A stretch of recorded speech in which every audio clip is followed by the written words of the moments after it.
4 പഞ്ചായത്തുകൾ വണ്ടൂർ മണ്ഡലത്തിൽ. പൊന്നാനിയിലെ ആലങ്കോട്, നന്നമ്മുക്ക്, പെരുമ്പടപ്പ്, വെളിയങ്കോട് പഞ്ചായത്തുകൾ. നിലമ്പൂരിലെ മുത്തേടവും തിരൂരങ്ങാടിയിലെ നന്നമ്പ്രയും. കൊണ്ടോട്ടിയിലെ വാഴക്കാട്, താനൂരിലെ പൊന്മുണ്ടം, മഞ്ചേരിയിലെ തൃക്കലങ്ങോട് പഞ്ചായത്തുകൾ. ഒപ്പം കൊണ്ടോട്ടി നഗരസഭയും. കോൺഗ്രസും ലീഗും നേർക്കുനേർ നിന്ന് പോരടിക്കുക പ്രധാനമായും ഇവിടെയൊക്കെയാവും. മുന്നണി സംവിധാനം തകർത്തതിന് കാരണം കോൺഗ്രസ് ആണെന്നാണ് ലീഗിന്റെ കുറ്റപ്പെടുത്തൽ. കോൺഗ്രസ് മുന്നണി നിലനിർത്തണമെന്ന് ആഗ്രഹിക്കുന്ന നല്ല പ്രബലമായ ഒരു വിഭാഗം ആ കൂട്ടത്തിലുണ്ട്. ചില ആൾക്കാർ ഈ മുന്നണി, ഈ ബന്ധവും അതുപോലെ തന്നെ നമ്മുടെ ഈ മുസ്ലിം ലീഗിനെ ഒരു ഒറ്റപ്പെടുത്തി ആക്രമിക്കാനുണ്ട്. അങ്ങനെ ചില ഭാഗത്ത് കേന്ദ്രങ്ങളുണ്ട്. അവസാന നിമിഷം പ്രശ്നങ്ങൾ പറഞ്ഞു തീർക്കാനാകുമെന്നാണ് കോൺഗ്രസിന്റെ പ്രതീക്ഷ.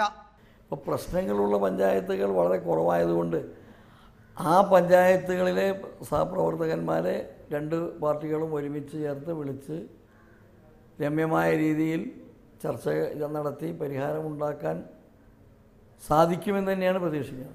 കോൺഗ്രസിനെ ഒഴിവാക്കി ലീഗ് ഒറ്റയ്ക്ക് മത്സരിക്കുമെന്ന് പ്രഖ്യാപിച്ച വണ്ടൂർ മണ്ഡലത്തിലെ 4 പഞ്ചായത്തുകളിൽ ലീഗും CPM-ഉം തമ്മിൽ ഏകദേശ ധാരണയായിട്ടുണ്ട്.